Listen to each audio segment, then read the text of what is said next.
It was now between third and fourth period. Tacita was hovering over a crowd of students, looking for Jason.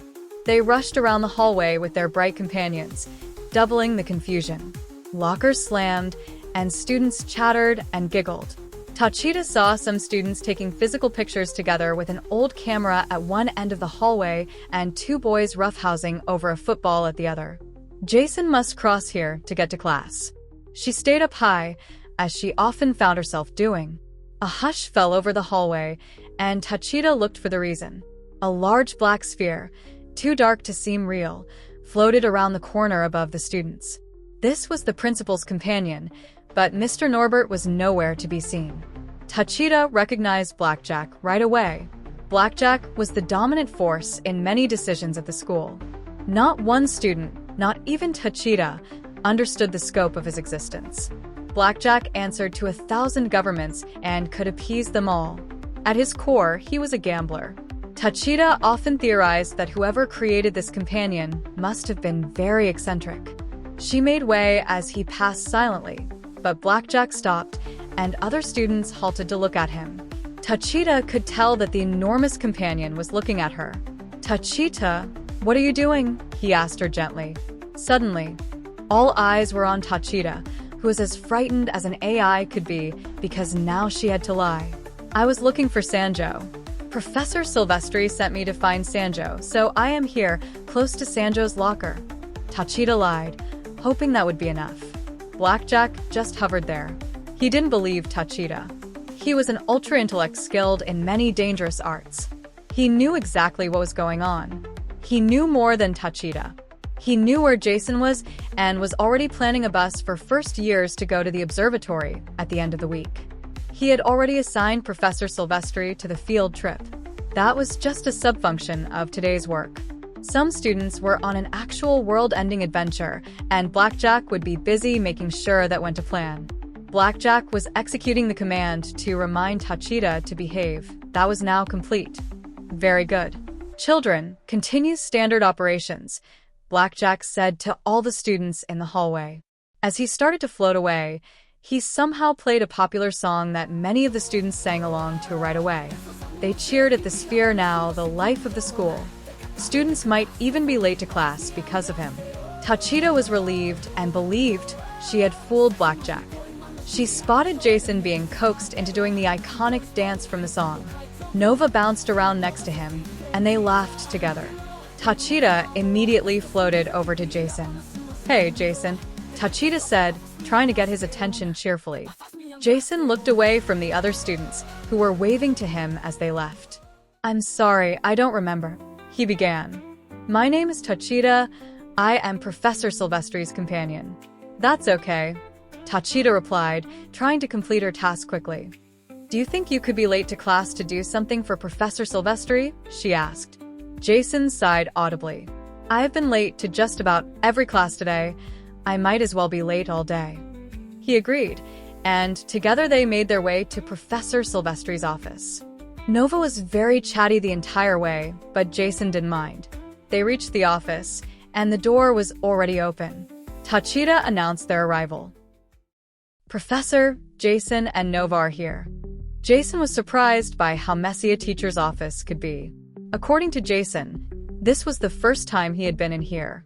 Professor Silvestri turned around dramatically and fired a laser tag pistol at Jason, who shielded himself from the barrage of light.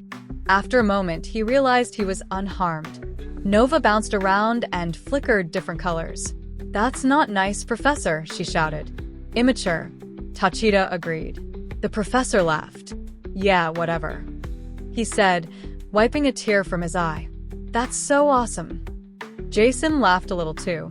"Is that why I'm here?" he asked. Professor Silvestri waved the pistol around. "You want this, right?" he offered it to Jason. "A chance to lead?" He tried to make the offer look enticing by bouncing the gun up and down in his hand. Jason thought Professor Silvestri was being overdramatic and assuming way too much. "Not really, I actually wanted the pistol because it was light." "How did you know that?"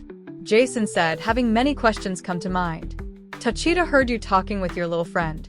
She gathers lots of laser tag-related information for me," Professor Silvestri said, offering the pistol to Jason again. Jason took the laser tag pistol, admiring the grip a little bit. It looked cool to Jason, boxy and easy to use, just like in the picture. "I don't know that I want to lead, though," Jason said, not yet convinced he could do it. Professor Silvestri grabbed Jason by the shoulders. "But what if you had like a superpower?" he suggested. Jason was fascinated but couldn't accept what the professor said at face value. "It sounded a lot like cheating," Jason said, worried about any possible wrongdoing. Professor Silvestri put a hand over his heart. "I'm shocked you would think that," he said, trying to get immediate sympathy from Jason. "Besides, you have to play on Dr. Larkspa's team," he added. Jason snapped to attention at the mention of Dr. Larkspa. "I just need you to make the inter-school team," he clarified. Jason wasn't clear on what the real plan was, but it got him a good position on the team. Nova floated over to Jason. "It does sound like cheating, but it's a good offer," she said innocently. She didn't really understand fair play yet, though. Jason agreed, and Professor Silvestri searched his desk. After a moment of shuffling random things in a drawer, he pulled out what looked like a laser pointer. "Okay, so hold still," he said, gripping Jason's head a little too hard. "Don't blink." Professor Silvestri shined the laser pointer into Jason's eyeball. It was too bright, and Jason struggled not to blink. The light was very blue. Professor Silvestri stopped and pushed Jason back gently. "There you go. I used a thing in your brain to make it so you cannot miss a target," he declared proudly. Jason didn't believe him at all. "That's stupid," he muttered. Professor Silvestri did not like to be challenged. "Okay then. Tacita, fly all over the place while Jason tries to shoot you," he ordered. Tacita darted left and right, along with Nova, who had been eager to do something like this. Tacita rushed past Jason, antagonizing him, while Nova knocked over items carelessly. At first, Jason hesitated, but then Professor Silvestri threw a book at him. "Shoot," he ordered his student. Jason pointed and fired harmlessly, hitting Tacita, then Nova. They continued for a few minutes, and Jason couldn't miss unless he tried. He could even hit Tacita when she was behind him. All right, calm down, everyone," Professor Silvestri ordered, snatching his pistol back from Jason. "That's impossible," Jason exclaimed. "I'm going to be invincible," he laughed. Professor Silvestri smiled. "That's great. You owe me $50, Jason," he said, pushing Jason out the door, who had missed half of a class by now. That meant so did Professor Silvestri. "I guess that's fair," Jason agreed. "Great, now get to class." "It's not cheating if it's a natural ability, Jason," Professor Silvestri said a little too loudly, but he guessed no one in earshot would care. It was after school, and Jason had been waiting for this moment. In his head, he had been firing lasers, feeling confident as he strolled to the gym in his bloody shirt and shabby jeans. Nova followed him with an imaginative sense of admiration. She noticed Jason now looked a lot like the renegade cop from the movie they saw together. She was certain Jason would be team captain today. They went into Gym 13 together. This was where Nova had observed Jason's orientation on the first day. Dr. Larkspa and Professor Silvestri were fighting audibly. Emily was seated on a higher-up bleacher, watching the two teachers argue with interest. She wasn't disturbed by errant laser gun fire and laughter from students who were running amok with the laser tag equipment. Professor Silvestri kept dodging Dr. Larkspa as she swatted at him. "You did. You were in my office. Thief," she shouted at him for at least the fourth time in as many minutes. "I didn't do anything. You're being crazy." "That's crazy." He kept backing off until he noticed Jason. Jason. My friend," he called out, halting Dr. Larkspa's barrage for a moment. Dr. Larkspa noticed Jason's shirt right away. She greeted him with a raised eyebrow. "Hey there, Bleedy. You get a lot of nosebleeds?" she asked, somewhat abusing her position as a teacher to get Jason to reveal anything relevant to her plan. Her heart was still pounding with rage at Professor Silvestri, but she wanted to know something right away. Professor Silvestri laughed and introduced Jason. "Yes, he is one of your guys," he announced as lasers continued to fire around them harmlessly. "He is the last true cowboy," he said, throwing his arms in the air and grabbing a pistol off the rack. He threw it to Jason, who snatched it out of the air to his own surprise. Throw it in the air, spin it around, Jason. Don't hold back. Show her the good stuff. Jason lightly threw the gun in the air, and it spun around impossibly fast. He caught it by the handle and spun it around on his finger. Somehow, it was just doing whatever Jason thought, like he had done it 1,000 times. Jason swept the room once for targets and tagged every student without missing. He even hit Emily, who wasn't really playing right now. Emily smiled, but she was very suspicious now as Jason would have mentioned these skills earlier.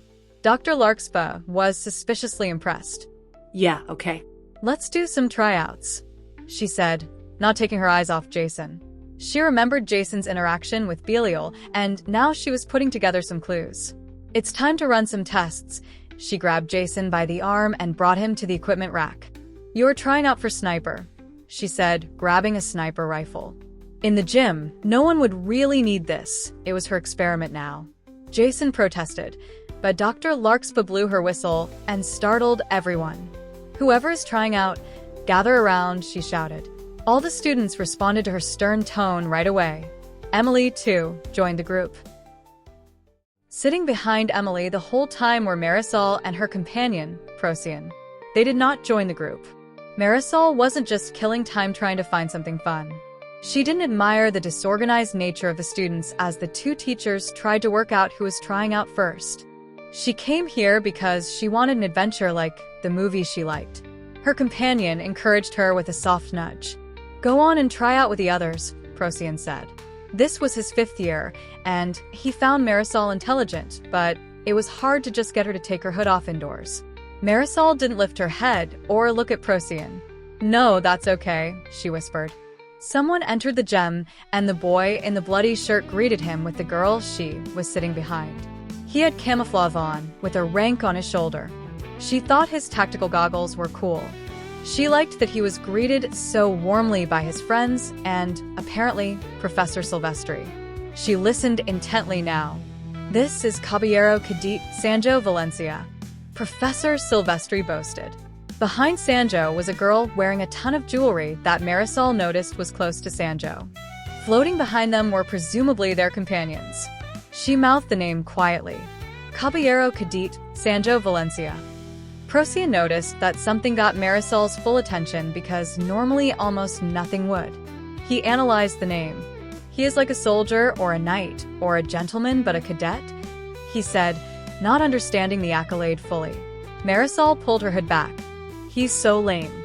He tries too hard, she said, fixated on Sanjo, who was showing Professor Silvestri his uniform. Procyon wasn't stupid, and this wasn't his first student. Yeah, what a nerd, Procyon said loudly so Marisol would hear. She sighed, fixed on Sanjo. Yeah, stupid Sanjo Valencia, she agreed.